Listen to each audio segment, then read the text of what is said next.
지금부터 코로나 바이러스 감염증 19 중앙재난안전대책본부 정례 브리핑을 시작하겠습니다. 오늘 브리핑은 박능우 보건복지부 장관이 진행합니다. 더불어 윤태호 중앙사고수습본부 방역총괄반장, 박인숙 식품의약품안전처 바이오생약심사부장이 배석했습니다.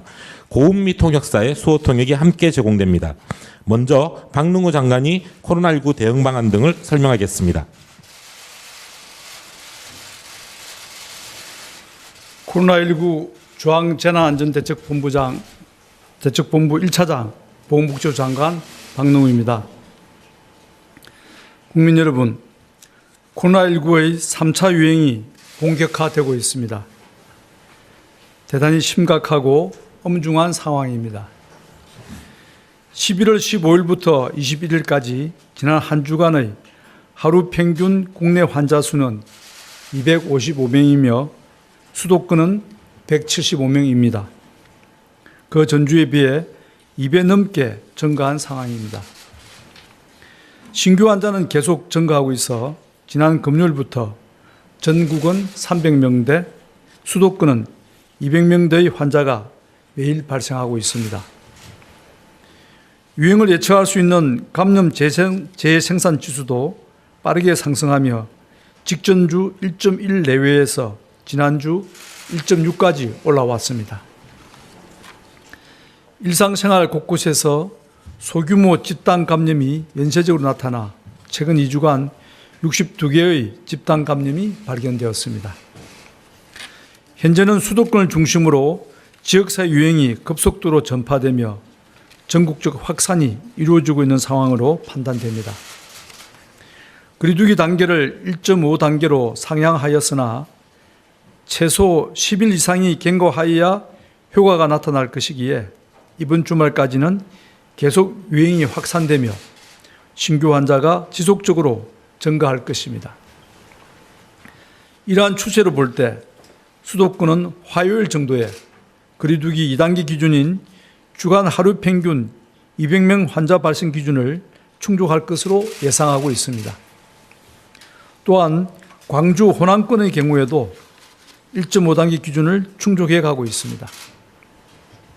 상황의 심각성과 거리두기 상향 조정에 필요한 준비 시간을 고려할 때 2, 3일 내에 충족될 단계 객상 기준을 기다릴 이유는 없을 것입니다. 또한 열흘 정도 남은 수능을 생각한다면 열심히 입시를 준비한 우리 학생들을 위해 한시라도 빨리 감염 확산을 억제할 필요성이 있습니다.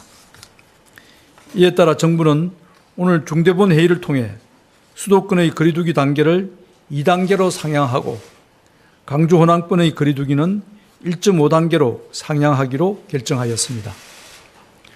어제부터 긴급하게 실시된 협의 과정에서 중앙부처와 지방정부, 생활방역위원회의 전문가분들 모두가 단계 격상이 필요하다고 동의하였습니다.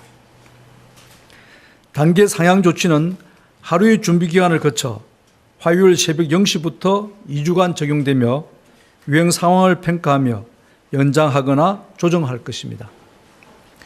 수도권의 2단계 거리두기 적용에 따라 많은 국민들이 일상의 불편을 겪게 될 것이며 특히 소상공인과 자영업자 등 서민 경제에 큰 어려움이 야기될 것입니다. 진심으로 송구스러우며 한시라도 빨리 코로나19 유행을 차단하기 위해 총력을 다하겠습니다. 우리 모두의 안전을 위한 불가피한 조치라는 점에 대해 양해를 부탁드립니다. 수도권의 2단계 객상에 따라 변화되는 점에 대해 말씀드리겠습니다. 먼저 중점관리시설 중 클럽, 헌팅 포차 등 유흥시설은 집합 금지를 실시합니다. 음식점은 오후 9시 이후 포장과 배달만 가능하며 카페는 시설 내에서 음료를 마실 수 없고 포장이나 배달만 가능합니다. 일반 관리시설은 9시 이후 영업 제한이나 이용인원 제한을 확대하고 음식 섭취와 같이 위험도 높은 활동을 금지합니다. 예를 들어 헬스장, 당구장 등 실내 체육시설은 9시 이후 운영을 중단하고 극장, 공연장은 한 칸 띄어 앉기를 실시합니다. 사우나, PC방 등은 음식 섭취가 금지됩니다. 다중이용시설의 점검과 관리도 강화하여 방역수칙을 단 한 번이라도 위반할 경우 바로 집합 금지하는 원스트라이크 아웃제를 적용합니다. 국공립시설 가운데 경마, 경륜, 경정, 카지노는 운영을 중단하고 그 외 시설은 이용 인원을 30% 이내로 제한합니다. 사회복지시설은 취약계층 돌봄을 위해 운영을 유지하되 정원의 50% 이하로 운영하는 등 방역관리를 강화합니다. 일상과 사회경제적 활동에서도 변화가 불가피합니다. 마스크 착용이 의무화되는 범위가 실내 전체로 확대됩니다. 결혼식, 기념식, 강연 등 각종 모임과 행사는 100인 미만으로 개최하여야 하며 마스크 착용 등 핵심 방역수칙을 반드시 지켜야 합니다. 스포츠 경기는 관중을 10% 이내로 제한하고 버스, 기차 등에서는 음식 섭취를 금지합니다. 학교 등교의 경우 3분의 1을 원칙으로 운영합니다. 종교활동은 좌석의 20% 이내에서 참여하며 이외 각종 소모임과 식사는 금지합니다. 그 외 상세한 사항은 보도자료를 참고해 주시기 바랍니다. 호남권은 1.5단계 격상에 따라 기존 수도권의 1.5단계에서의 방역 조치가 적용됩니다. 정부는 거리두기 격상과 함께 의료 대응에 차질이 없도록 준비하고 있습니다. 현재 즉시 입원할 수 있는 중환자 병상은 113개, 수도권은 52개를 보유하고 있어 중환자 치료는 아직 여력이 있습니다. 그러나 위중증 환자가 계속 증가하고 있고 중환자 병상 대부분이 수도권에 집중되어 있다는 점에서 긴장감을 갖고 대응하고 있습니다. 다음 주까지 국가지정 입원치료 병상 가운데 중환자 치료가 가능한 38개 병상과 긴급치료 병상 30병상 등 최소 68병상의 중환자 치료 병상을 추가적으로 확보할 것입니다. 이 외에도 내년 1, 4분기까지 140여 병상 추가 확보를 목표로 중환자 치료 병상을 계속 늘려 나가겠습니다. 감염병 전담병원과 생활치료센터의 가동률은 각각 47%, 44%로 다소 여유가 있으나 최근 환자 증가로 차츰 가동률이 높아지고 있습니다. 생활치료센터는 전국 5개 권역에 각 1개소식을 상시 운영하고 예비 지정을 통해 환자가 급증하는 상황에 대비하고자 합니다. 또한 감염병 전담병원도 재지정하여 가용 병상을 확대할 계획입니다. 확보한 병상 자원은 효율적으로 활용될 수 있도록 환자의 중증도에 맞는 병상을 배정하겠습니다. 특히 재원, 적정성 평가위원회를 통해 증상이 호전된 환자는 일반 병실로 전원하여 중환자 병상의 활용도를 높이겠습니다. 마지막으로 지역별 발생 상황을 예의주시하며 필요할 경우 권역별 공동대응체계를 가동하겠습니다. 권역별 거점 전담병원에 공동대응 상황실을 설치하고 환자 분류와 병상 배정을 통합 실시할 것입니다. 공공부문의 방역관리도 더욱 강화하여 사회적 거리두기 실천을 솔선수범하겠습니다. 전국의 모든 공공부문, 즉 공무원과 공공기관, 지방공기업에 대해 11월 24일부터 강화된 복무지침을 적용합니다. 전 인원의 3분의 1 수준은 재택근무하고 점심시간 시차 운영, 시차 출퇴근제를 실시합니다. 가급적 대면회의, 출장 등도 최소화합니다. 아울러 최근 모임과 회식 등을 통한 감염 확산이 나타나고 있으므로 업무 내외를 불문하고 모든 분류 불급한 모임은 취소하거나 연기하도록 특별 지침을 시행합니다. 민간 부문도 적극적으로 동참해 줄 것을 요청합니다. 자가격리 위반이나 거짓 진술 등으로 감염 확산이 나타나는 경우에 대해서는 구상권도 적극적으로 행사할 것입니다. 지방정부 등의 구상권 행사가 적정하고 통일성 있게 이루어질 수 있도록 법무부는 지난 9월 구상권 행사 협의체를 구성, 운영하고 있습니다. 정부의 법무공단은 9월부터 구상권 행사 지원 전담팀을 운영하며 지원하고 있고 현재까지 9건의 구상권 청구 소송이 진행 중입니다. 우리 모두의 헌신과 노력을 훼손하는 고의적인 방역 방해에 대해서는 엄중하게 책임을 지게 하겠습니다. 다음으로 세계보건기구의 코로나19 백신 승인과 관련한 요청 사항을 설명드리겠습니다. 세계보건기구 WHO는 긴급 사용 승인을 신청한 코로나19 백신의 품질 인정과 심사를 위해 대한민국 식약처의 참여와 지원을 요청하였습니다. 이에 따라 식약처는 세계보건기구 품질 인정 평가에 심사자 자격으로 참여할 예정입니다.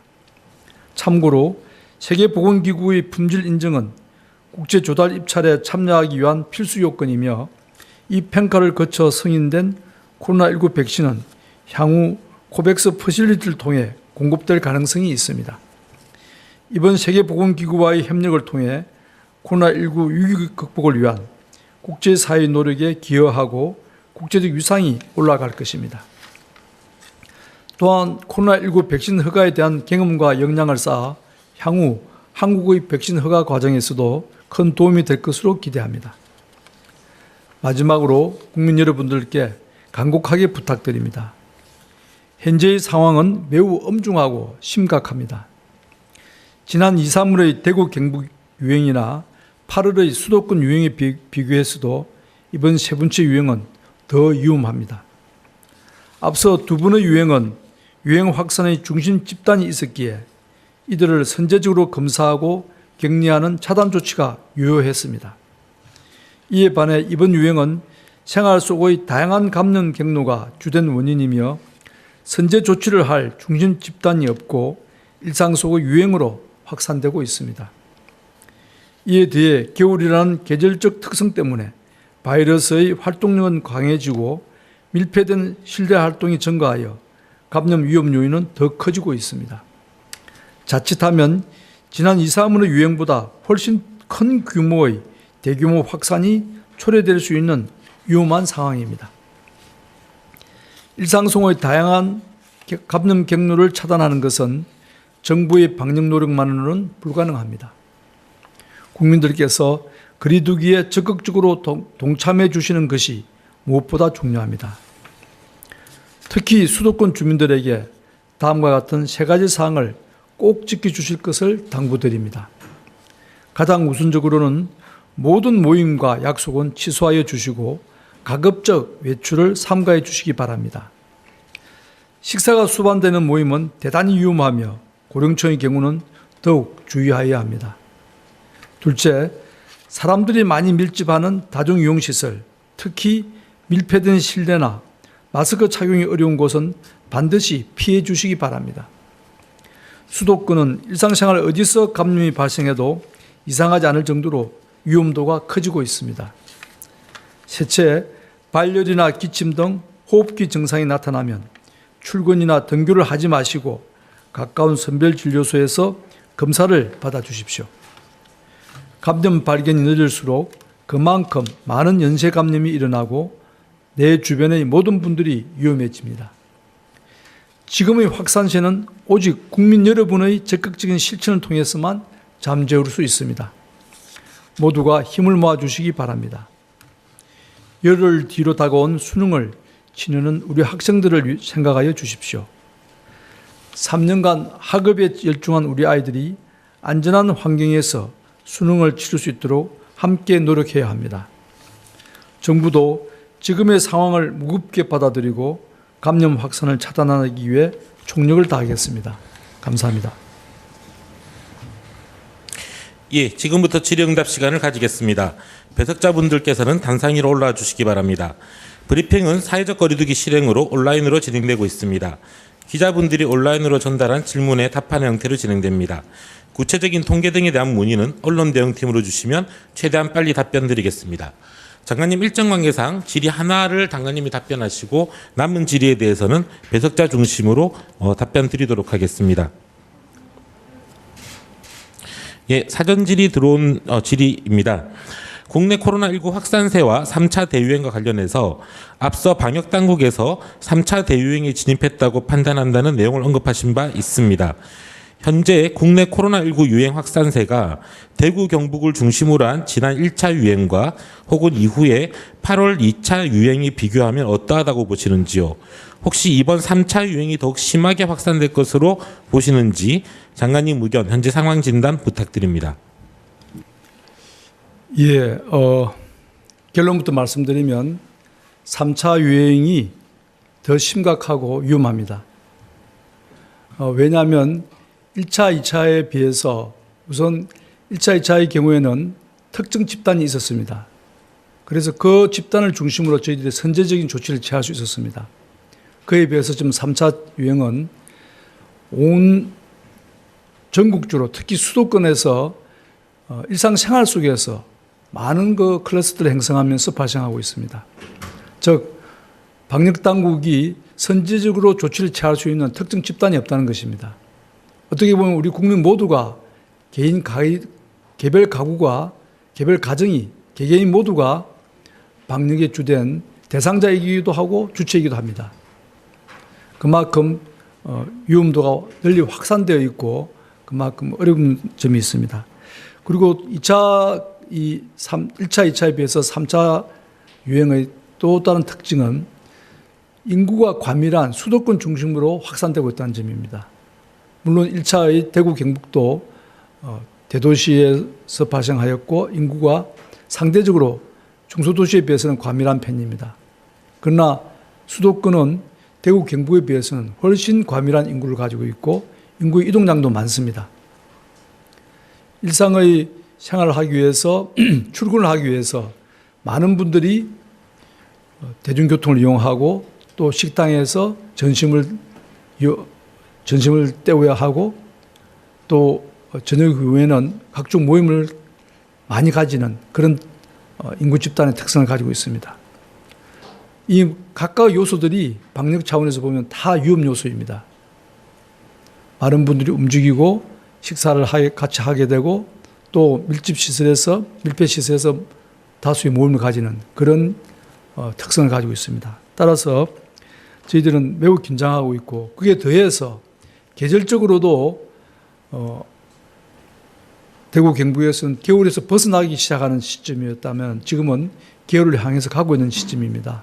즉 많은 분들이 점점 더 실내 생활을 많이 하게 되고 또 공기에 환기를 잘 하지 않는 그런 여건이 형성되어 가고 있습니다. 그래서 여러 가지 상황들을 종합해 보면 지금 전개되고 있는 3차 유행은 1, 2차 유행에 비해서 훨씬 위험하고 더 많은 감염의 확산이 일어날 수 있는 상황입니다.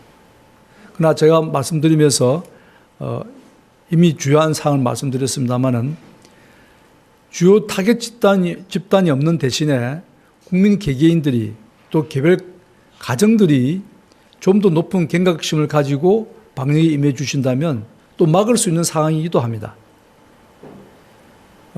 마스크 쓰기라든지 또는 불필요한 모임과 또 회식은 절대적으로 피해 주시고 자제할 수 있는 것은 해 주신다면 우리가 우려하는 사항에 전개되지 않고도 감염 확산을 막을 수 있다고 생각을 합니다. 그러한 특성들을 잘 고려하셔서 이미 우리가 지난 10개월 동안 코로나19에 대해서는 많은 지식도 쌓이고 국민 개개인들도 이제 어떻게 하면 어떻게 행동하는 것이 방역에 도움이 된다는 것을 익히 알고 계십니다. 그러한 알고 있는 것을 구체적으로 실천해 주시고 좀 더 과감하게 행동해 주신다면은 이 위험도 저희들이 막아낼 수 있고 또 극복할 수 있으리라 기대를 하고 있습니다. 국민 여러분의 절대적인 협조와 도움을 저희들이 요청드립니다. 예, 장관님은 일정 관계상 먼저 이석하시고 남은 질문에 대해서는 배석자 중심으로 답변 드리겠습니다. 예, 아까 브리핑 내용 중에 간단하게 수정사항이 있어 공지해 드립니다. 브리핑 내용 중 공공부문에 강화된 복무지침 적용 시기에 대해서 당초 11월 24일이라고 브리핑에 넣었지만 수정을 해서 11월 23일이라고 다시 정정 공지 좀 드리겠습니다. 예, 이후에 온라인으로 들어온 질의에 대해서 답변 드리도록